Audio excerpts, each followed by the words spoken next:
A very good morning, 8th class. Today I will describe first chapter of your science book crop production.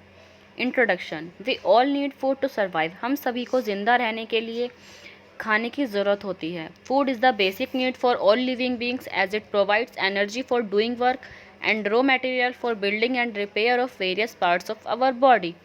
खाना हमारी पहली ज़रूरत है. हर जीवित इंसान को खाने की ज़रूरत होती है और उस खाने से हमें एनर्जी मिलती है काम करने के लिए. और जो उसके अंदर रॉ मटेरियल्स होते हैं, उसके प्रोटीन्स, विटामिन्स, मिनरल्स, उनसे हमारी बॉडी बिल्ड होती है और हमारी बॉडी के वे अलग अलग पार्ट्स रिपेयर होते हैं. You know that our country has large population and therefore we need to produce a lot of food. आप जानते हो, इनफैक्ट हम सभी जानते हैं कि हमारी देश की जनसंख्या बहुत ज़्यादा है और इसीलिए हमें ज़्यादा मात्रा में खाने की पैदावार करने की ज़रूरत होती है. You also know that to produce such a large amount of food we need a large area of land. और आप ये भी जानते हो कि ज़्यादा मात्रा में फूड को प्रोड्यूस करने के लिए, यानी कि ज़्यादा मात्रा में फसल करने के लिए या खेती करने के लिए एक बड़ी मात्रा में ज़मीन की ज़रूरत होती है. लेकिन however our land availability is limited. लेकिन हमारे पास लैंड क्या है, एक सीमित मात्रा में है. Indian scientist have experimented and researched and suggested ways and means by which more food can be grown than before on the same piece of land. जो भारत के वैज्ञानिक हैं, उन्होंने अलग अलग एक्सपेरिमेंट किए हैं, अलग अलग रिसर्च की हैं, यानी कि खोज की हैं, जिससे उन्होंने बताया है कि कैसे हम एक ही लैंड पर अलग अलग टाइम पे अलग तरह की खेती कर सकते हैं. फूड फ्रॉम प्लांट्स, पौधों से भोजन. The process of growing plants and rearing animals for food, clothing, shelter and many other things that we use in our daily life is called agriculture.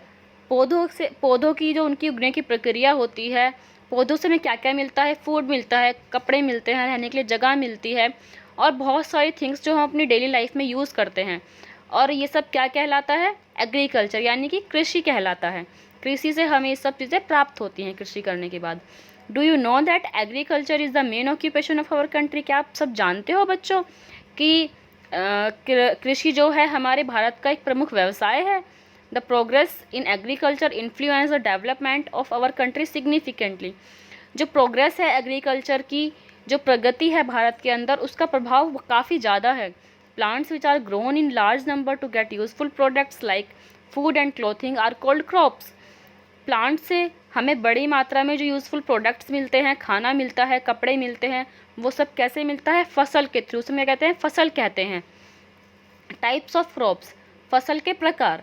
Crops can be divided into groups based on the growing season. जिस मौसम में फसलें उगाई जाती हैं, मौसम के आधार पर फसलों को ग्रुप्स में डिवाइड किया गया है, भागों में बांटा गया है. हमारी फर्स्ट टाइप कौन सा है, रबी क्रॉप, यानी कि रबी की फसल. These crops are grown in winter season in the month of October to January. ये फसल कब उगाई जाती है, सर्दी के मौसम में उगाई जाती है. किस मौसम में, किस मंथ में उगाई जाती है, अक्टूबर टू जनवरी के मंथ में उगाई जाती है. They are harvested in the month of March and April. और उसे मार्च और अप्रैल में काटा जाता है. Pea, wheat and mustard are the example of rabi crop. मटर, गेहूँ और सरसों इसके उदाहरण हैं.